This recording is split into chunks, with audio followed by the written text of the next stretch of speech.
नमस्कार दोस्तों, कैसे हैं आप सभी। आई होप कि आप सभी अच्छे होंगे और आपकी स्टडी भी बहुत अच्छी चल रही होगी, आपका रिवीजन भी बहुत अच्छा चल रहा होगा। जिस तरह से आपको पता है कि लोअर पीसीएस का 11 तारीख को एग्जाम है और वो कंफर्म हो गया है और 25 तारीख को जो है सभी के एडमिट कार्ड्स भी आ जाएंगे। तो आई होप कि आपकी तैयारी भी अच्छी चल रही होगी। लेकिन इस बीच ना क्या है कि देखो, जैसे जैसे एग्जाम पास आता है ना, तो प्रीवियस ईयर देखना पीवाईक्यू जिसे कहते हैं बेहद इंपॉर्टेंट है पीवाईक्यू। ठीक है, इसके अलावा इंपॉर्टेंट क्या है कि हमें पता तो चले कि हम कितना अच्छा कर ले रहे हैं। चैप्टर वाइज हमने पढ़ लिया, लेकिन एमसीक्यूज भी बहुत इंपॉर्टेंट होते हैं। तो उसी के सॉल्यूशन के लिए आज मैं लेके आई हूँ आपके लिए आज से स्पेशल एक सीरीज। और लगभग अब जो है 25 ही दिन बचे हुए हैं, तो कहीं ना कहीं इन 25 दिन का यूटिलाइज करना बेहद ज़रूरी है, बहुत अच्छे से वो भी।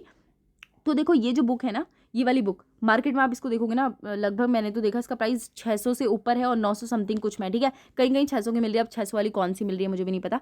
तो मेरे पास ना इसकी पीडीएफ है, तो मैंने सोचा कि इसको हम चैप्टर वाइज डेली कंप्लीट करेंगे। और इसमें देखो क्या क्या है, अभी मैं आपको डेट्स इसकी वो इंडेक्स भी दिखाऊंगी। और यहाँ पे देखो, यूकेपीएससी के लिए प्री के लिए हो गया, और जो है लोअर पीसीएस हो गया, आरओईआर हो गया, तो सभी एग्जाम्स के लिए बेहद इंपॉर्टेंट है और इसमें सारे प्रीवियस ईयर है। तो चलिए स्टार्ट करते हैं इसकी, और इसमें मैं आपको बताऊंगी किस तरह से हमें इसको करना है।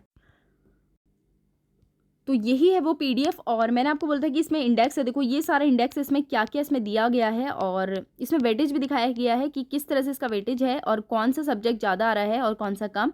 तो इसमें सारे चैप्टर वाइज हैं और हम इसको डेली देखेंगे। भूगोल देखेंगे, विश्व भूगोल देखेंगे, कौन कौन से प्रीवियस ईयर में क्वेश्चंस आए हुए हैं। प्रीवियस ईयर लगाना बेहद ज़रूरी है। तो प्रीवियस ईयर हमारी ये सीरीज़ है और इसमें आज हम देखेंगे प्राचीन इतिहास। तो प्राचीन इतिहास को ना एक ही वीडियो में पूरा कंप्लीट करेंगे। ठीक है, तो ये इम्पोर्टेंट। अलग अलग वीडियोस में ना बड़ा दिक्कत हो जाती है, भले ही 1 घंटे की हो, मुझे नहीं पता कि कितनी लंबी वीडियो बनेगी, लेकिन प्राचीन इतिहास के जितने भी ये टॉपिक्स हैं ना, ये सारे इसमें क्लियर हो जाएंगे।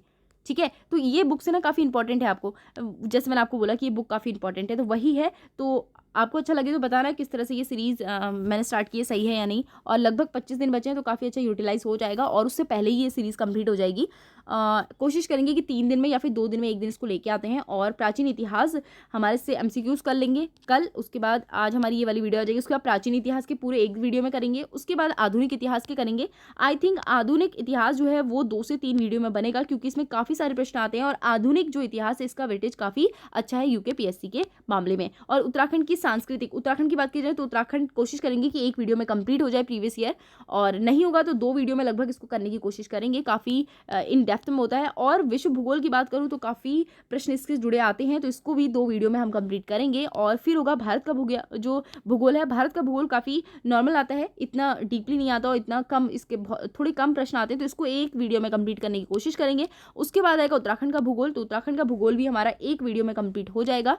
और फिर हम देखेंगे जनसंख्या, पारिस्थितिकी तंत्र, और ये सब इनको एक ही वीडियो में देखने की कोशिश करेंगे। 1 से 2 वीडियो इसमें लगेंगी। और यहाँ पे फिर है उत्तराखंड की राज्य व्यवस्था, एक वीडियो इसमें आएगी। और एक है भारतीय राज्य व्यवस्था, तो भारतीय राज्य व्यवस्था का भी केवल एक ही आएगी। उसके अलावा जो और चीज़ें इसमें भौतिकी, जीव विज्ञान, इनको एक इन डेप्थ में देखने की कोशिश करेंगे। और एक लाएंगे समसामयिक वाली की किस तरह से अभी वर्तमान में जो करंट अफेयर हैं वो चल रहे हैं। तो चलिए स्टार्ट करते हैं प्राचीन इतिहास के प्रश्न से। ठीक है, और इस सीरीज से जुड़े कोई भी डाउट अगर आपके होंगे तो आप बता सकते हैं। और रही बात पीडीएफ की, तो मैं कोशिश करूँगी आपको पीडीएफ शेयर कर दूँ।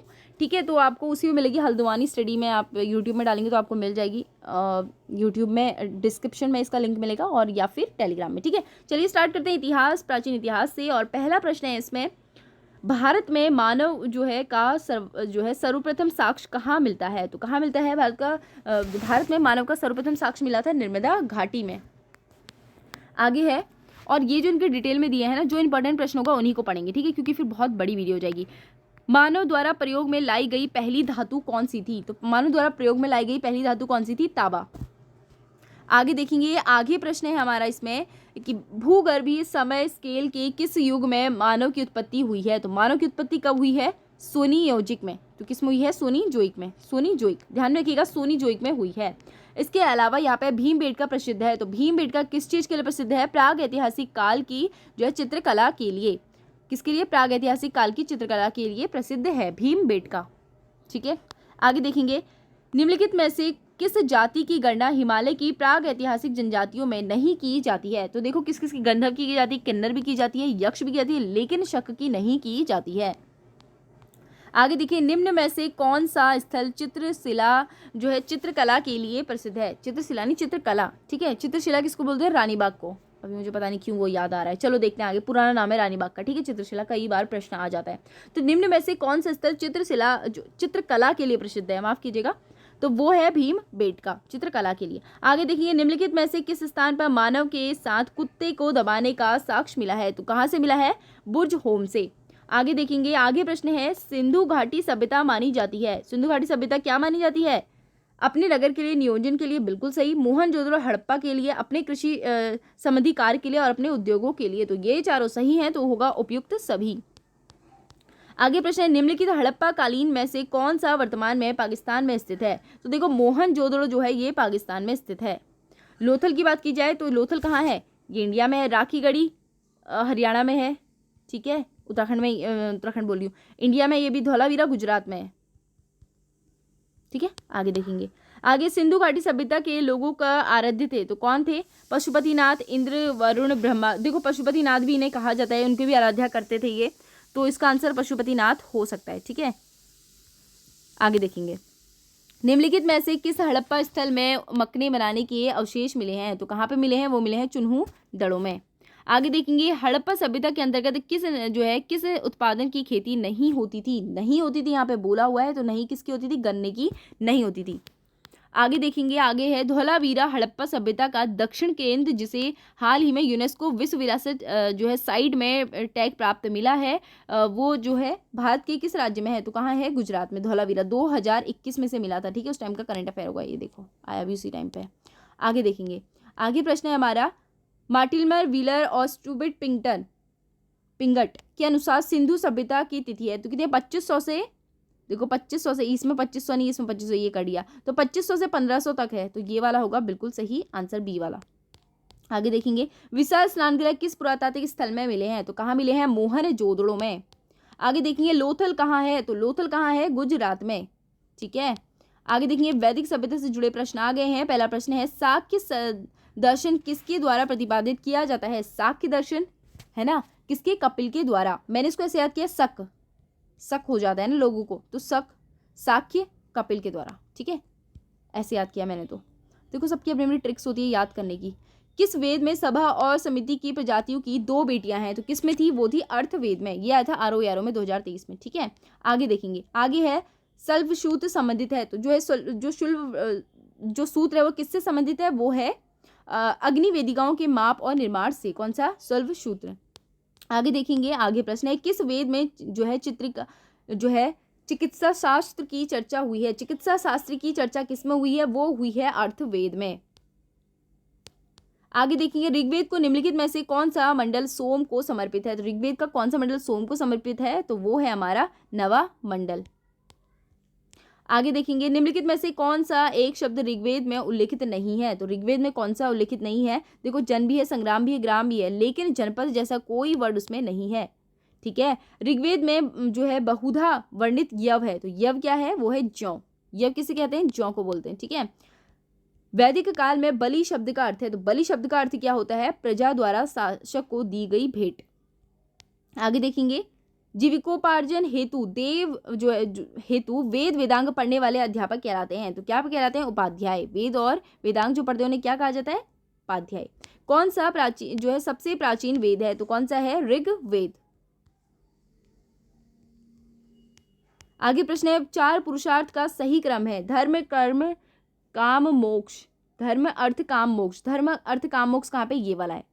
धर्म के बाद क्या होगा, अर्थ होगा, धर्म का कुछ तो अर्थ होगा, तो इसमें भी नहीं है धर्म के बाद अर्थ, इसमें भी नहीं है धर्म के बाद, तो धर्म, अर्थ, काम, मोक्ष। उपनिषदों का मुख्य विषय क्या है, दर्शन, ठीक है। आगे हमारा है, ऋग्वेद में सर्वाधिक मंत्र किस वैदिक सभ्यता से समर्पित है, तो किस वैदिक देवता को समर्पित है, किस देवता, अच्छा, ऋग्वेद में सर्वाधिक मंत्र किस देवता को समर्पित है, किस देवता को, वो है इंद्र को। आगे देखेंगे, वैदिक देव मंडल में निम्न में से कौन सा देवता युद्ध का देवता है, तो कौन सा है, वो है इंद्र। आगे प्रश्न है, किस वैदिक ग्रंथ में पूर्ण जो है वर्ण शब्द का सर्वप्रथम नामोल्लेख मिलता है, तो किसमें मिलता है, ऋग्वेद में। आगे देखेंगे, निम्नलिखित में से कौन सा वेद सबसे प्राचीन है, ऋग्वेद सबसे प्राचीन है। सत्यमेव जयते मांडुक्यों उपनिषद से लिया गया है। अब यहाँ पे बौद्ध और जैन धर्म से जुड़े प्रश्न आ गए हैं। न्याय दर्शन के जो है संस्थापक हैं, न्याय के कौन है, गौतम। साक्य के कपिल, ठीक है। आगे देखेंगे, तृतीय बौद्ध संगीति किसके शासनकाल में हुई है? तो किसके शासनकाल में हुई है? अशोक। ठीक है, देखो सबसे पहले हुई अजातशत्रु के समय में, इसको इन डेप्थ पढ़ लेते हैं। फर्स्ट काला अशोक, सेकंड, थर्ड, और कनिष्क के समय में फोर्थ वाली हुई। ठीक है, आगे देखेंगे, निम्नलिखित में से कौन सा स्थल बौद्ध धर्म से संबंधित नहीं है? तो कौन सा नहीं है? देखो लुम्बिनी है, लुम्बिनी में उनका जन्म होता, सारनाथ में उन्होंने वो दिए थे अपने शिक्षाएं दी थी। कुशीनगर, कुशीनगर में भी है, कुशीनगर में उन्होंने अपने प्राण त्यागे थे आई थिंक। और श्रृंगगोल बेला ये नहीं है। ठीक है, ये कर्नाटक साइड का है ना। हाँ, आगे देखेंगे, द्वितीय बौद्ध संगीति आयोजित हुई थी। द्वितीय बौद्ध संगीति कहाँ हुई थी? पाटलिपुत्र या फिर वैशाली में? तो वैशाली में हुई थी। ठीक है, राजगृह, वैशाली, पाटलिपुत्र, हाँ ऐसे हुई थी। चलो ठीक है, आगे देखेंगे, कनिष्क बौद्ध धर्म की किस शाखा का अनुयायी था? तो कनिष्क की यहाँ पे बात हो रही है, तो बौद्ध उसकी किसका था? महायान का। ठीक है, हीनयान और महायान दो भागों में बटा हुआ था ना वो, इसलिए। आगे देखेंगे, गौतम बुद्ध को किस स्थान पर ज्ञान की प्राप्ति हुई थी? तो कहाँ पर हुई थी? वो हुई थी गया में, बोध गया में उन्हें ज्ञान की प्राप्ति हुई थी। जैन धर्म में 24वें तीर्थकर थे, तो 24वें तीर्थकर कौन थे? वो थे महावीर स्वामी। आगे प्रश्न है, श्रवणबेलगोला संबंधित है, तो किससे है? ये है हमारा जैन धर्म से जुड़ा हुआ। कर्नाटक की बात हो रही है। ठीक है, तो इसके बारे में थोड़ा सा देख लेते हैं। तो श्रवणबेलगोला कर्नाटक जैन धर्म से संबंधित है। इस संबंध में चंद्रगुप्त मौर्य से है। जैन परंपरा के अनुसार अपने जीवन के अंतिम दिनों में चंद्रगुप्त मौर्य ने जैन धर्म में हो गए थे और भद्रबाहु के शिष्यता ग्रहण की थी और अपने पुत्र के पक्ष में सिंहासन त्याग कर वे भद्रबाहु के साथ श्रवणबेलगोला में तपस्या करने चले गए थे और इसी स्थान पर 298 ईस्वी पूर्व लगभग उनकी मृत्यु हो गई थी। अब आपको समझ आ गया होगा। ठीक है, आगे देखेंगे, गौतम बुद्ध के कुशीनगर में अपना अंतिम उपदेश किसे दिया था? तो किसे दिया था? वो दिया था सुभद्र को। आगे प्रश्न है, जैन धर्म के प्रथम तीर्थकर कौन थे? तो जैन धर्म के प्रथम तीर्थकर थे ऋषभ देव। आगे देखेंगे, कौन सा दर्शन महायान बौद्ध धर्म से संबंधित है? तो बौद्ध धर्म से संबंधित कौन सा है? वो है शून्यवाद। आगे देखेंगे, महावीर का जन्म कहाँ हुआ था? तो महावीर का जन्म हुआ था वैशाली में। आगे देखेंगे, प्राचीन समय में आजीवक पंथ का संस्थापक कौन था? तो प्राचीन भारत में आजीवक पंथ का संस्थापक कौन था? तो वो था मक्खली गोसाल। बौद्ध धर्म में त्रिरत्न क्या है? त्रिरत्न क्या है? बुद्ध, धम्म और संघ। बुद्ध, धम्म और संघ। आगे देखेंगे, आगे प्रश्न है हमारा, गौतम बुद्ध ने अपना पहला उपदेश किस स्थान पर दिया? तो कहाँ पर दिया? वो दिया सारनाथ में, सर्वाधिक श्रीवस्ती में। नागार्जुन किस बौद्ध संप्रदाय के थे? तो किस बौद्ध में? माध्यमिक।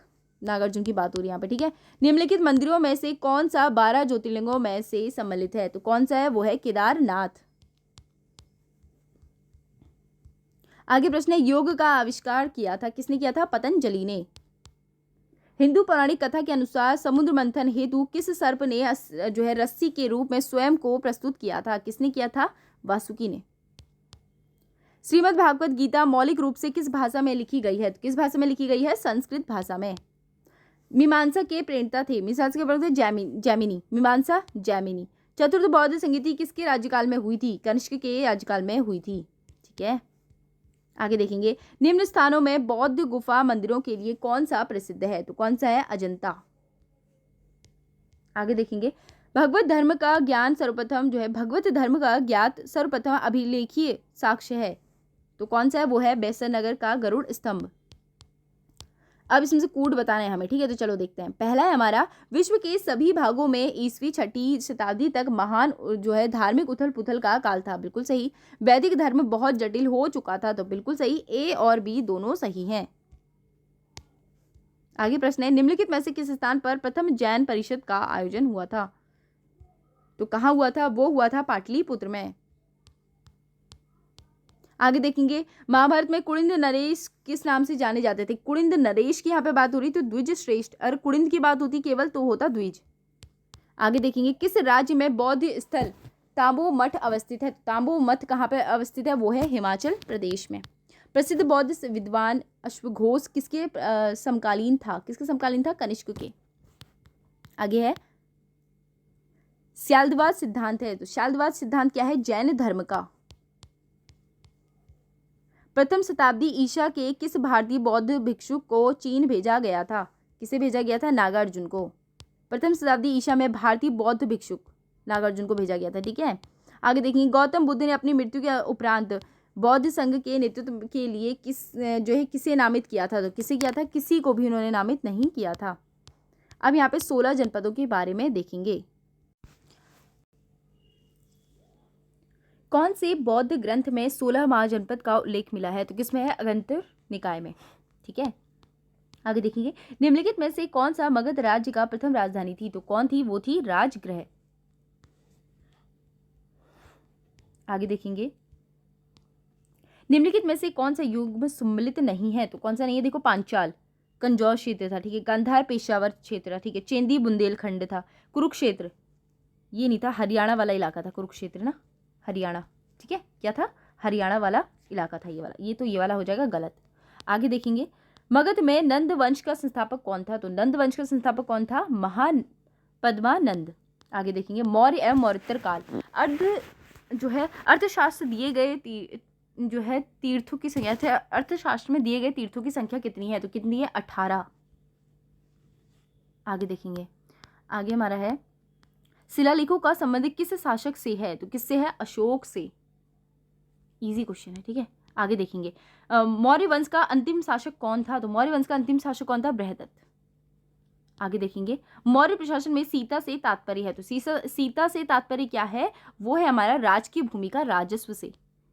मौर्य प्रशासन में सीता का तात्पर्य किससे था? देखो राज की भूमि के राजस्व से है, और ये राजा के प्रत्यक्ष स्वामित्व वाली नियंत्रण भूमि थी, और इस भूमि की देखरेख सीताध्यक्ष द्वारा की गई थी। और मेगस्थनीज के अनुसार समस्त भूमि राजा की है, और मौर्यकाल में प्रशासन की मुख्य जिम्मेदारी स्रोत कौटिल्य के अर्थशास्त्र एवं मेगस्थनीज की इंडिका है। आगे देखेंगे हर्ष के शासनकाल में कौन सा शैक्षणिक केंद्र सर्वाधिक प्रसिद्ध था? तो कौन सा था? वो था नालंदा। कुमारगुप्त ने स्थापना की थी, और बख्तियार खिलजी ने इसे ध्वस्त किया था। मौर्यों की राजधानी नगर में थी। मौर्यों की राजधानी क्या थी? किस नगर में थी? तो कहाँ थी? वो थी पाटलिपुत्र में। सातवाहन वंश के संस्थापक कौन थे? सातवाहन वंश के संस्थापक थे सिमुख।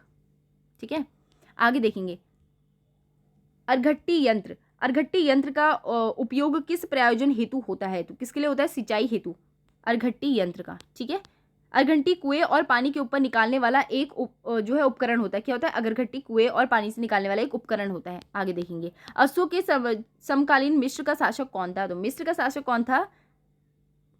टॉलमी द्वितीय, फिलाडेल्फस। ठीक है, आगे देखेंगे गोडो फडनीस किस राजवंश का शासक था? राजवंश का शासक था। तो किसका था? पल्लव राजवंश का। कौन सा? गोडो फडनीस। आगे देखेंगे चंद्रगुप्त मौर्य के शासनकाल में राजकोष का शीर्ष अधिकारी जाना जाता था। तो राजकोष का शीर्ष अधिकारी जाना जाता था किस चीज के लिए? सिंधिदाता के लिए। आगे देखेंगे आगे है निम्न में से किसे सर्वप्रथम मौर्यकालीन ब्राह्मी का उदाचन किया था? तो किसने किया था? जेम्स प्रीसेफ ने। आगे देखेंगे भारत में जैन धर्म किसके शासनकाल में फैला था? तो जैन धर्म की यहाँ पे बात हो रही, तो चंद्रगुप्त मौर्य के समय में। चंद्रगुप्त मौर्य के समय में। आगे देखेंगे निम्नलिखित में से कौन सा सबसे पुराना राजवंश है? तो सबसे पुराना राजवंश कौन सा है? वो है मौर्य। आगे है गौतमी पुत्र सातकर्णी किस वंश से संबंधित था? तो किस वंश से संबंधित था? वो था सातवाहन से। आगे देखेंगे निम्नलिखित में से कौन सा युग में सम्मिलित नहीं है? तो कौन सा नहीं है? देखो प्रयाग प्रशस्ति हरिसेन, बिल्कुल सही। जूनागढ़ अभिलेख रुद्रदामन, भीतरी अभिलेख पुलकेशन द्वितीय, भीतरी अभिलेख नहीं भीतरी इसका नहीं है। ठीक है, धौली अभिलेख अशोक, धौली अभिलेख सी का नहीं है। ठीक है, तो इसका कौन कौन सा? देखो प्रयाग प्रशस्ति हरिसेन, जूनागढ़ रुद्रदामन, भीतरी अभिलेख स्कंद गुप्त। ठीक है, और धौली अभिलेख अशोक। आगे देखेंगे आगे है पुष्यमित्र शुंग ने किस वंश की स्थापना की थी? तो पुष्यमित्र शुंग ने किसकी स्थापना की थी? बृहदत्त ने पुष्यमित्र शुंग के शुंग वंश की स्थापना की थी। आगे देखेंगे आगे प्रश्न है हमारा इसमें कलिंग के शासक खारवेल की उपलब्धियों का विवरण किस शिलालेख में मिलता है? तो कहाँ पे मिलता है? वो मिलता है हाथी गुम्फा अभिलेख में। मैंने इसे याद किया कि हाथी गुम्फा अभिलेख कलिंग ना खारवेल का था वो, तो हाथी को खार बहुत आती है, हाथी को क्या आती है? खार बहुत आती है, इसलिए ऐसे मैंने याद किया था। ठीक है, अब याद कर सकते हैं। आगे देखेंगे अश्वघोष किस शासन का समकालीन था? तो महान विद्वान अश्वघोष किस शासक का समकालीन था? वो था कनिष्क का। किसका था? कनिष्क का। आगे देखेंगे सुदर्शन झील का निर्माण किसने करवाया था? तो सुदर्शन झील का निर्माण किसने करवाया था? वो करवाया था जो है पुष्यगुप्त वैश्य ने। ठीक है, देखो क्या सुदर्शन झील का निर्माण चंद्रगुप्त मौर्य के शासनकाल में सौराष्ट्र के गवर्नर पुष्यमित्र वैश्य ने करवाया था। और ये जानकारी शक शासन उद्यावन के जूनागढ़ अभिलेख से मिलती है। और इस अभिलेख में ये पता चलता है कि अशोक के शासनकाल में इस झील का पुनर्निर्माण करवाया गया था। उस समय वहां पर राज्यपाल कौन था? पुपाश था। और इसके अतिरिक्त इस अभिलेख में इस झील के बांधों के पुनर्निर्माण की जानकारी स्कंदगुप्त के शासनकाल के गिरनार में प्रशासक सिबुस से द्वारा दी गई है। आगे देखेंगे अशोक के सारनाथ स्तंभ में कौन सा पशु अंकित नहीं है? देखो हाथी भी है, शेर भी है, घोड़ा भी है, लेकिन गैंडा जैसा ऐसा कोई वर्ड आपने नहीं सुना होगा। ठीक है, आगे देखेंगे किस सातवाहन राजा ने स्वयं को एक ब्राह्मण की उपाधि धारण की थी? स्वयं एक ब्राह्मण की उपाधि धारण किसने की थी? गौतमी पुत्र सातकर्णी ने। आगे देखेंगे भारतीयों के लिए सिल्क मार्ग किसने आरंभ किया था? तो किसने किया था? कनिष्क ने। आगे है निम्नलिखित में से किस वंश के साम्राज्य की सीमाएं भारत के बाहर तक फैली थी? तो किसकी फैली थी? कुषाण वंश की। आगे है आंध्र सातवाहन राजाओं की सबसे लंबी सूची किस पुराण में मिलती है? तो किस में मिलती है? आंध्र सातवाहन की यानी कि मत्स्य पुराण में। आगे देखिए मौर्य साम्राज्य का पश्चिमी भारत में प्रमुख बंदरगाह था, तो कौन सा था? वो था भारू कच्छ। ठीक है, कच्छ वाला इलाके में था। आगे देखेंगे निम्नलिखित में से किस राष्ट्रकूट शासक ने एलोरा के कैलाश मंदिर का निर्माण करवाया था? तो किसने करवाया था? कृष्ण प्रथम ने। आगे प्रश्न हमारा मौर्य काल के प्रणयन था। तो मौर्य काल में अगर जो है प्रणयन था, ये क्या था? आपातकालीन कर था। ठीक है, क्या था? आपातकालीन कर। इसके अलावा और भी कुछ इंपॉर्टेंट है। बलि एक राजस्व कर था, एक प्रकार का राजस्व कर था। हिरण्य एक अनाज के रूप में लेकर नगद दिया गया जाता, नगद कर था। इसके अलावा भूमि की माप के समय में लिया जाने वाला कर कौन था? रज्जु था। और विष्टि क्या था? निःशुल्क श्रम आधार बेगार था। और विविधि क्या था? चारागाह कर था, चारागाह कर था। ठीक है, निम्नलिखित में से किस राष्ट्रकूट शासक ने प्रतिहार शासक नागभट्ट द्वितीय को हराया था? तो गोविंद तृतीय ने। आगे है सोना चांदी के सिक्कों का अनुपात क्या था? 1:35। ठीक है, सोना चांदी का अनुपात था। यूनानी लेखक जस्टिस द्वारा किसे सेंड्रोटोटस कहा गया है? यहाँ पे सेंड्रोटोटस की बात हो रही है, यानी कि सेंड्रोटोटस किसे कहा गया? चंद्रगुप्त मौर्य को, चंद्रगुप्त मौर्य को। मौर्य काल में शिक्षा ग्रहण करने का सर्वाधिक प्रसिद्ध केंद्र था, तो कौन सा था? वो था तक्षशिला। अब यहाँ पे संगम काल के जुड़े प्रश्न आ गए हैं।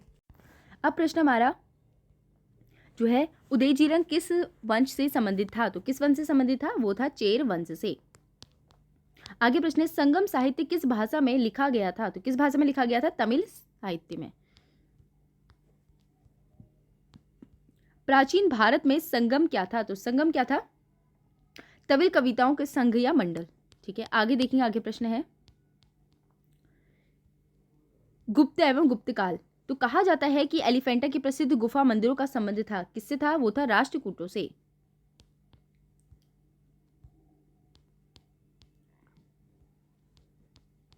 सेल शिला को काटकर एलोरा के विश्व प्रसिद्ध कैलाश मंदिर का निर्माण करवाया था, किसने करवाया था? राष्ट्रकूटों ने।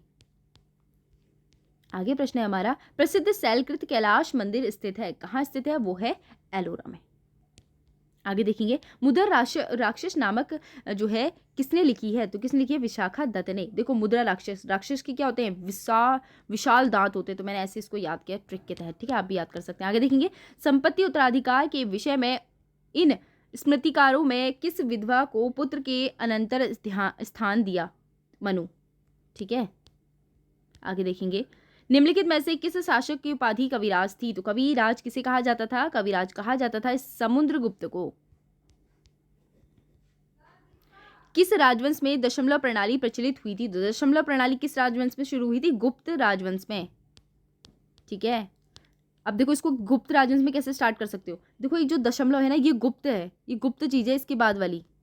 इसके अलावा ये तो परमानेंट है ही, लेकिन ये वाली क्या है? गुप्त प्रणाली है, इसलिए आप ऐसे गुप्त करके याद कर सकते हो। ठीक है, ये ट्रिक बता रही हूँ बस मैं एक। ठीक है, आगे देखेंगे निम्नलिखित में से किस शासक को शकारी कहा जाता था? शकारी किसे कहा जाता था? इंपॉर्टेंट है, शकारी कहा जाता था चंद्रगुप्त विक्रमादित्य को। आगे देखेंगे कौन भारत का नेपोलियन के नाम से विश्व था? तो भारत का नेपोलियन किसे कहता है? समुद्रगुप्त को। भारत का नेपोलियन कहा जाता है। आगे देखेंगे, अजंता की गुफाएं बनाई गई थी, तो अजंता की गुफाएं कब बनाई गई थी? तो इसका आंसर होगा, देखो 200 के टाइम पे लगभग बनाई गई थी, ठीक है। 200, 300 है, 500 है, 500 है, तो 200 से 700 ईसा पूर्व के मध्य में। आगे देखेंगे, आर्यभट्ट थे, तो आर्यभट्ट कौन थे? एक महान कौन थे? ज्योतिषज्ञ या फिर एक खगोलिक शास्त्र, हाँ गणितज्ञ थे, ठीक है, आर्यभट्ट। आगे देखेंगे, मेगास्थनीज किसके राजदूत? मेगास्थनीज थे सेलुकस निकोटर के। आगे देखेंगे, निम्नलिखित में से कौन हर्षवर्धन का दरबारी कवि था?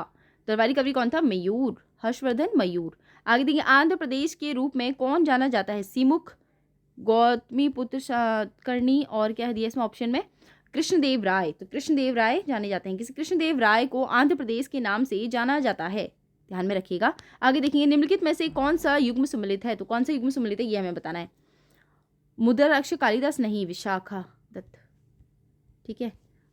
शूद्रक नहीं, ये भी गलत है। मत्स्यपर्णी भास, ये भी गलत है। लेकिन लघु जातक माहिर, ये ठीक है। तो क्या हो जाएगा? डी इसका सही आंसर। देखो उसको देखते हैं। मुद्राक्षर क्या है? मुद्राक्षर है विशाखा दत्त की। स्वप्न भद्रता है भास की, जो है मृच्छकटितम शूद्रक की है। और लघु जातक किसकी है? विराही मिहिर की। सती प्रथा के प्राचीनतम साक्ष्य किस अभिलेख में मिलते हैं? तो किस अभिलेख में मिलते हैं? वो मिलते हैं ऐरण अभिलेख में। आगे देखेंगे, सम्राट हर्षवर्धन द्वारा रचित नाटक नागानंद में किस जो है बोधिसत्व का उल्लेख है? तो किसका है? वो है जीमूत वाहन का। आगे देखेंगे, मेहरौली दिल्ली स्थित प्रसिद्ध लौह स्तंभ का नाम अंकित है, किसके स्तंभ? वो है चंद्र का। आगे देखेंगे, निम्नलिखित में से कौन जो है सकलोतरामनाथ, क्या है? सकलोत रामनाथम के नाम से जाना जाता है। कौन जाना जाता है? हर्षवर्धन। महाबलीपुरम में रथ मंदिरों का निर्माण किसने करवाया था? तो किसने करवाया था? नरसिंह वर्मन ने। मीनाक्षी मंदिर अवस्थित है। मीनाक्षी मंदिर कहाँ है? वो है मदुरई में। गुप्त शासक के पतन में विभिन्न कारण थे, निम्नलिखित में से कौन सा कथन नहीं था? हूण आक्रमण था, हो सकता है। और प्रशासन में सांची ढांचा, पूर्वोत्तर गुप्तों का बौद्ध धर्म स्वीकार करना, या अरब आक्रमण। देखो उस टाइम पे ना अरब आक्रमण जैसी कोई ऐसी कुछ था नहीं, तो यही तीन होंगे इसके आंसर, ठीक है। नहीं पूछा क्योंकि उन्होंने। परमार वंश का संस्थापक था, तो परमार वंश का संस्थापक कौन था? कनकपाल। आगे देखिए, अब है राजनीतिक सामाजिक स्थिति। कथा सारित सागर किसने लिखी है? तो किसने लिखी है? वो लिखी है सोमदेव ने। तंजौर का शिव मंदिर किसने बनाया है? तो किसने बनाया है? चोल शासकों ने। आगे प्रश्न है, खजुराहो मंदिर किसने बनवाए थे? किसने बनाए थे? चंदेल राजाओं ने। पुरी के रथ यात्रा किसके सम्मान में निकाली जाती है? भगवान शिव के, भगवान जगन्नाथ के, नहीं शिव नहीं होगा यहाँ पर, भगवान जगन्नाथ के समय में निकाली जाती है, ठीक है। उनको उनके सम्मान में निकाली जाती है। आगे देखिए, निम्नलिखित में से किस प्रथा की शुरुआत राजपूतों के समय में हुई थी? तो कौन सी? जोहार प्रथा। गीत गोविंद की रचना किसने की है? जयदेव ने। गीत गोविंद जयदेव, ठीक है। अब यहाँ पे देख लेते हैं, ये थोड़ा सा इंपॉर्टेंट है। गीत गोविंद किसने लिखी? जयदेव ने। गोरा बादल की कथा जटमल ने। प्रेम सागर लल्लूलाल। कर्मभूमि प्रेमचंद्र। चंद्रगुप्त जयशंकर प्रसाद। जो है चित्रलेखा भगवती चरण वर्मा। अब इसको हमें मिलान करना है। नालंदा क्या है? नालंदा है हमारा एक विश्वविद्यालय। गोकर्ण सूर्य मंदिर है। सांची का क्या? स्पूत है। सारनाथ अशोक स्तंभ है, ठीक है। आगे देखेंगे, निम्नलिखित स्थानों में से कौन सा स्थान मध्य जो है पूर्व मध्यकाल में शिक्षा का केंद्र नहीं था? बोला है नालंदा था, ये भी था विक्रमशिला, और उदंतर भी था। तक्षशिला नहीं था। पता क्यों नहीं था तक्षशिला? क्योंकि पूर्व मध्यकाल की बात हो रही है यहाँ पे। आगे देखेंगे, मोहम्मद गजनी के साथ भारत आने वाला प्रसिद्ध इतिहासकार कौन था? वो था हमारा अल बरूनी, ठीक है। किस मुगल शासक ने सिक्कों पर लक्ष्मी देवी की आकृति बनी? मोहम्मद गौरी, ठीक है, मोहम्मद गौरी के सिक्कों में। साहित्य और साहित्यकार तथा स्थापत्य कला। कल्हड़ की राजतरंगी किस राज्य का उल्लेख मिलता है? तो किस राज्य का मिलता है? जम्मू और कश्मीर। आगे है, मृच्छकटिकम के लेखक कौन है? तो सूत्रक। आगे देखेंगे, निम्नलिखित में से कौन दक्षिण भारत के त्रिकोणात्मक संघर्ष का हिस्सा नहीं है? नहीं है बोला है। देखो जो है राष्ट्रकूट भी थे, पाल भी थे, पाल, राष्ट्रकूट और प्रतिहार। चोल नहीं थे, ठीक है, चोल नहीं थे। प्रतिहार, पाल और राष्ट्रकूट। किस ग्रंथ में उल्लेख है कि सुबाहु नरेश की राजधानी किसमें थी? श्रीनगर थी। तो ये बताया गया है महाभारत में कि जो है सुबाहु नरेश की राजधानी कहाँ थी? श्रीनगर थी। आगे देखेंगे हर्षचरित के लेखक कौन थे? तो हर्षचरित के लेखक थे बाण भट्ट। हर्षचरित के लेखक कौन थे? बाण भट्ट। आगे देखेंगे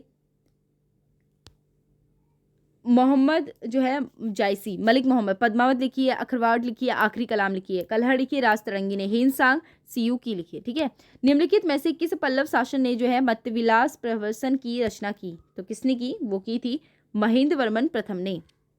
आगे देखेंगे प्रयुक्त प्राचीनतम सिक्के कहलाते थे। तो क्या कहलाते थे? वो कहलाते थे आहत सिक्के। आगे देखेंगे कलिंग नरेश खारवेल का हाथी गुम्फा अभिलेख किस भाषा में लिखा है? तो किस भाषा में लिखा है? प्राकृत भाषा में। जो है अंगरकोट वाट मंदिर की यात्रा करते समय आप जो है बढ़ते होंगे। आप कहाँ पग बढ़ाते होंगे?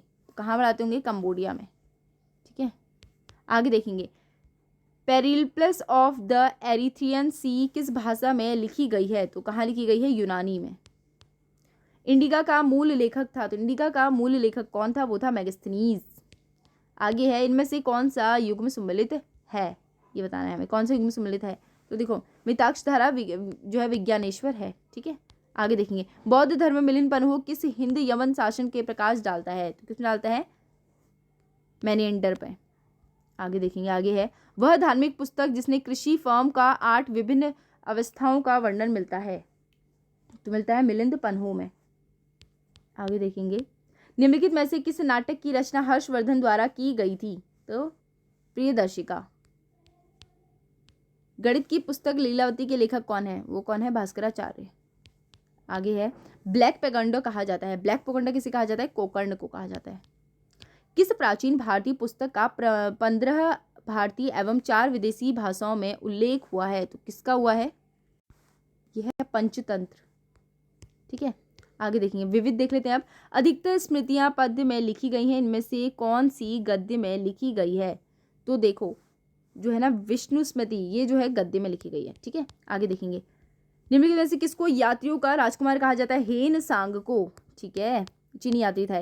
निम्नलिखित में से कौन सा भारत का प्राचीनतम मंदिर है? तो भारत का प्राचीनतम मंदिर है जयपुर का बैराट। आगे देखेंगे कोलम संवत प्रारंभ हुआ था। तो कोलम संवत का प्रारंभ हुआ था 825 में, 825 सन में, ठीक है। आगे देखेंगे ताम्र जो है तालेश्वर ताम्रपत्रों में किस राजवंश की राजधानी का पता मिलता है? ताम्रपालेश्वर पौरव वंश की राजधानी ब्रह्मपुर का पता मिलता है। आगे देखेंगे गैड़िया था। तो गैड़िया क्या था? वो था सिक्का। आगे देखेंगे निम्नलिखित में से कौन सा राजवंश महिला शासक रुद्रमा देवी से संबंधित है? तो कौन सा है? वो है काकतीय। आगे प्रश्न है किस राजवंश ने उत्तर भारत का शासन नहीं किया? तो किसने नहीं किया? चालुक्य ने नहीं किया, गुप्त, राजपूत और मौर्य ने किया था। इजी क्वेश्चन था ये वाला। तो अब ये आ गया है यहाँ से मध्यकालीन इतिहास, ये हम करेंगे कल। Thanks for watching. I hope कि आपको अच्छा लगा होगा और अगर आपकी कोई राय वगैरह है तो आप मुझे कमेंट करके बता सकते हैं। Thank you and thank you so much.